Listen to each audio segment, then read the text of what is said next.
Shooting করতে আসছিলাম বরিশাল জেলায়। তো আজকে 16 ডিসেম্বর, এখনও আমাদের শুটিং শুরু হয়নি। তো এই ফাঁকে আসলাম পাশেই বরিশাল জেলার 16 ডিসেম্বর উদযাপন হচ্ছে সেটা দেখার জন্য। আমার পিছনে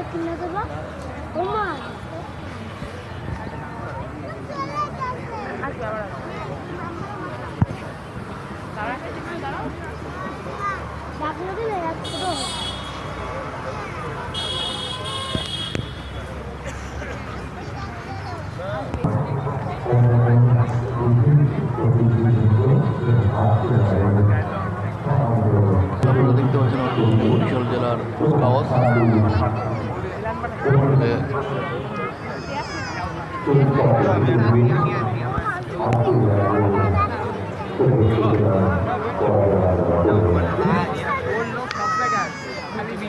বিমানের ইম্পর্টেন্স